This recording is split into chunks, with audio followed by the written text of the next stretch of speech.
There was a time I felt like a ghost drifting through my own life, not in the horror movie kind of way, but in the quiet, soul-numbing, painfully invisible kind. I was there, yes, physically present, breathing, moving, existing, but I wasn't living. I'd wake up and feel the weight of the day before my feet even touched the ground. I'd wear a smile like a mask, but behind my eyes was a storm no one could see. My laugh had no echo. My words had no anchor. I was surrounded by people, conversation, movement, yet I felt like I was screaming underwater, drowning in plain sight. I kept waiting for something to change, for the universe to tap me on the shoulder and say, "Hey, it's your turn now." I thought maybe if I waited long enough, the pain would fade, the fog would clear, someone would reach in and pull me out of whatever this limbo was. I hoped life would throw me a miracle, some opportunity, some person, some cosmic sign that said, "Go." I kept hoping for permission, for rescue, but nothing came. No applause, no helping hand, no golden moment. And then came that one morning. The air was cold. The floor beneath my feet felt like ice. My chest was heavy, not with illness, but with a kind of weight that builds from silent suffering. And in that numb silence, when the world was still and I had nothing left to pretend, I heard it. A whisper, so faint it could have been missed, but it was real. It didn't come from outside. It came from within. It wasn't grand. It wasn't inspirational. It was raw, almost harsh. Master it, or this is who you stay. That single sentence hit me harder than any heartbreak ever had. It cut through the noise I'd built around my life. All the excuses, all the fake busyness, all the lies I told myself to survive. And it laid the truth bare in front of me. No more waiting, no more wasting, no more wandering. Either I take the wheel, or I keep crashing into the same walls. The truth is ugly, but it will set you free. And here's the truth, stripped down to the bone. Nobody's coming. Let that sink in. Let it echo in your chest like a war drum. No one is going to march into your life with a plan, a parachute, or a ladder. No magic genie is hiding in some forgotten lamp, waiting to grant your wishes. No perfect timing is going to arrive wrapped in a bow, and that mentor you're dreaming of, the one with the golden blueprint to success, even if they existed, they can't walk the path for you. This world doesn't reward potential. It doesn't care how much talent you have if you're not doing anything with it. It doesn't hand out prizes for good intentions. No, it rewards action. Relentless, gritty, uncomfortable action. It honors those who walk through fire with blistered feet and still keep moving. It respects the ones who grab chaos by the throat and force it to make sense. It gives space to those who bleed for what they believe in, and don't apologize for it. I had to face it. The only person standing in my way was me. Not the critics, not the doubters, not the past. Me, the lies I whispered to myself. They were chains, smooth, gentle, but chains all the same. Lies like, "You're not ready. You need more time. What if you fail?" Lies that wrapped around my ambition and tightened every time I tried to move forward. The distractions I allowed. They were poison. Silent killers, social media, comfort food, endless scrolling, toxic relationships, all the things that felt good in the moment but were slowly dismantling my drive, one indulgence at a time. And that comfort I craved so desperately, that sweet little bubble of maybe tomorrow, it became my coffin. A padded, warm, quiet place where my future went to die. But the day I stopped lying to myself, brutally, violently, honestly stopped, That was the day everything changed. That was the day I stopped existing and started living.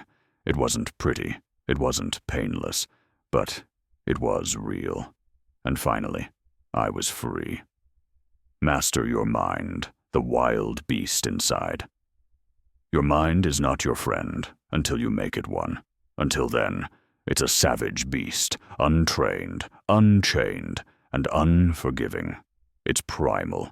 It doesn't care about your dreams, your goals, or your peace. Left unchecked, it'll rip you apart from the inside out with claws made of fear, doubt, and shame. It'll stalk your confidence in silence and pounce when you're weakest. Late at night, when no one's around to talk you down, it'll whisper poison in your ear. You're not good enough. You're too broken. You'll never make it. And if you feed those thoughts, if you give them attention, energy, belief, they grow fangs. They become louder, hungrier, more convincing. They don't want to be questioned. They want to own you. I know this because I used to live in that mental jungle. I'd lay in bed at 2 a.m., staring into the darkness like it had answers. My mind became a projector, looping every failure I'd ever lived through, again and again and again. The betrayal, the heartbreak, the moments where I tried and fell flat on my face. I couldn't escape it, because I had given my mind the keys to the castle and taught it how to burn it down. But one day, I broke the pattern. I stood up, bare feet on cold ground, trembling from the inside, and I faced the reflection I'd avoided for too long. I looked into my own eyes, deep and hollow, and declared, I am not my thoughts. I am the commander of them. That was the moment the war began. I stopped feeding my mind weakness and started fueling it with steel. I replaced "what if I fail" with "what if I rise." I stopped coddling fear and lit it on fire. I drowned the voices of doubt with discipline, repetition, solitude, and silence. It wasn't easy. It wasn't overnight. It was war. Bloody, sleepless, lonely war. But I fought, day in, day out. Some days I won. Some days I bled. But eventually, the beast submitted. It didn't scream at me anymore. It stood with me. Master your mind, or be caged by it forever. Master your energy. Guard it like a kingdom. You don't need more time. That's the lie. The truth. You need mastery over your energy. You can have the same 24 hours as a billionaire, a warrior, or a world changer, and still feel like you're crawling through quicksand by noon. Why? Because you're leaking energy, bleeding it into places and people and thoughts that give you nothing in return. Imagine waking up every morning with 24 gold bars of energy. Pure potential. And without realizing it, you start handing them out. 1 bar for scrolling through other people's lives, comparing, doubting, shrinking. 1 for gossip that rots your focus from the inside. Another for complaining about things you refuse to change. 1 more for replaying old wounds, feeding your own pain like it's a pet.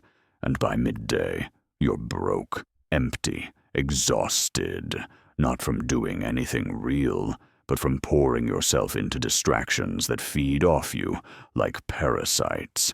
I had to audit my life like it was a battlefield, not a cute little self-care checklist, a brutal, ruthless inspection of everything and everyone around me. Who drains me? What thoughts sink me? What habits are robbing my future and calling it normal? And the answers weren't always easy. Sometimes the people closest to me, the ones who smiled, joked, even loved me, were energy vampires. They didn't feed my spirit, they fed on it, and I had to let them go. I learned to walk away from noise, even if it meant sitting in silence.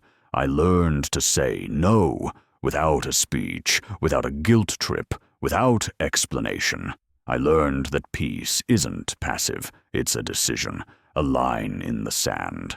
Now I guard my energy like a king guards his kingdom, ruthlessly, because my energy is sacred. It's my fuel. I don't argue with chaos. I don't chase validation. I don't beg to be understood. If it costs my peace, I can't afford it. Because you can't drive anywhere, not to success, not to peace, not to purpose, with a dead engine. Master your energy, or lose yourself to the drain. Nobody respects average. It might get a pat on the back, a polite nod, a temporary seat at the table. But it doesn't last. Nobody builds statues for good enough. Nobody writes songs about the ones who almost tried. You want the world to hear your name. Then stop whispering. Stop waiting. Make it undeniable. I reached a point where I couldn't stomach the sound of my own excuses anymore. I was tired of being almost great. Tired of walking into rooms hoping someone would validate me. So I made a decision. I stopped showing up half prepared and half present. I stopped chasing the applause and started chasing mastery. The kind of mastery that doesn't happen under stage lights, but in the silence, the sweat, the solitude. Because here's the truth they don't teach you. When you bleed for something in private, the world will stand in awe in public. They'll see the performance, the result, the shine, and call it talent. But they'll never see the nights you trained, when everything inside you screamed to quit. They won't see the hours spent perfecting the details no one else cared about. They'll never feel the burn of studying while exhausted, of showing up when no one clapped, of working in shadows with no promise of light. And that's fine, because you will know. You'll know it wasn't talent. It was war, a quiet, brutal war with laziness. With the voice that said, skip today, with the distractions disguised as pleasure, with self-doubt that dressed up as logic. And you will fight. Every damn day. Not for applause, not for followers, but for excellence. Because if you're not willing to go to war for your gift, then don't cry when mediocrity becomes your legacy. You don't get what you kinda want. You get what you're obsessed with, what you're willing to bleed for. Master your craft. Sharpen it like a blade. Polish it until it cuts through noise, through doubt, through anything in your path. So when they look at you, they don't just see skill. They feel your power in their bones. Master your emotions. The storm inside, pain, will find you. It's life's unbreakable promise, heartbreak, failure, abandonment, rejection. These aren't just words. They are storms that sweep through every soul at some point, ripping up the ground beneath your feet and shaking your very core. But what happens next? That's the battlefield only you can fight on. I had days when the tears came, like unstoppable floods, crashing waves that left me gasping for air. Nights where the silence screamed louder than any voice, and I buried my face deep in a pillow, screaming into nothingness because no one could hear the chaos inside me. Moments when I whispered to myself, "This is it. I'm done." The final chapter, the last breath. But I wasn't done. No, I was becoming. Most people think mastering emotions means being untouchable, like you never break, never falter, never feel the jagged edges of pain. They think it means armor made of steel and stone. They're wrong. Mastering your emotions means this: when the storm comes, when the winds howl and the waves crash, you don't let it sink your ship. You let it pass through you like fire through a forge, burning, scarring, but reshaping you stronger, sharper, more real. I let myself feel it, fully. The pain, the grief, the rage, the despair, every single jagged shard. But I never built a home there. I refused to unpack, and settle in the ruins. Instead, I rose, again and again, sometimes staggering, sometimes bleeding, but always rising, with swollen eyes that refused to hide tears, and a chest on fire that refused to burn out. Each time I rose, I grew stronger. The storm didn't break me. It became me, a part of me I learned to ride instead of fight against. Master your emotions. Don't numb them. Don't bury them. Let them move through you like a storm, fierce, wild, unstoppable, but never let them rule your life, because the calm after the storm, that's where your power lives. Master your time. The clock is your enemy or your ally. Time is not generous. It's not patient. It doesn't wait for your mood to change or your motivation to show up. Time doesn't care about your dreams, your plans, or your excuses. It ticks on, relentless, ruthless, unforgiving. And every second you waste chasing validation, endlessly scrolling through the distractions of the world, or running away from your own truth, is a second lost forever. It's gone, never to return. For the longest time, I hid behind the lie. I don't have time. But the truth. I had time. Time for comfort, for fear, for distractions that made me feel safe, but stole my future. I had time for excuses and procrastination. But when it came to growth, real, uncomfortable, painful growth, suddenly, time was not enough. That's when the truth hit me hard. If it's not scheduled, it's not serious. So I stopped letting time slip like sand through my fingers. I built a system, a fortress around my hours. I became ruthless with my calendar. No more vague plans or empty promises. I armored my day with intention. I scheduled my work, my rest, my learning, and yes, even my moments of joy, because even those deserve a place in a master's plan. I started creating before I consumed. No more waiting for the perfect moment or the right mood. I forced myself to act, to build discipline like muscle, training it until it became second nature. Every excuse met with cold, unyielding discipline. Time is a weapon. It can destroy you, or it can be the sharpest tool in your arsenal. Master your time.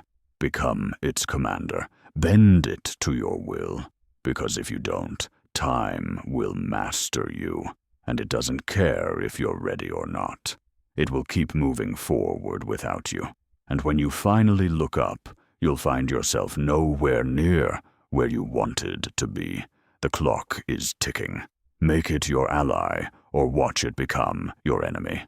Silence is not weakness. Far from it. Silence is strategy. It's a quiet power that few understand. Not everyone deserves access to your plans, your struggles, or your dreams. Not every moment needs to be broadcast to the world. Not every win needs an audience.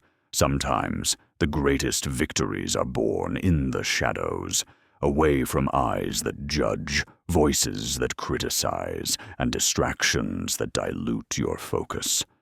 Some of my most powerful seasons were silent ones. No social media updates, no desperate need for approval, no crowd watching, applauding, or doubting. Just me and the grind.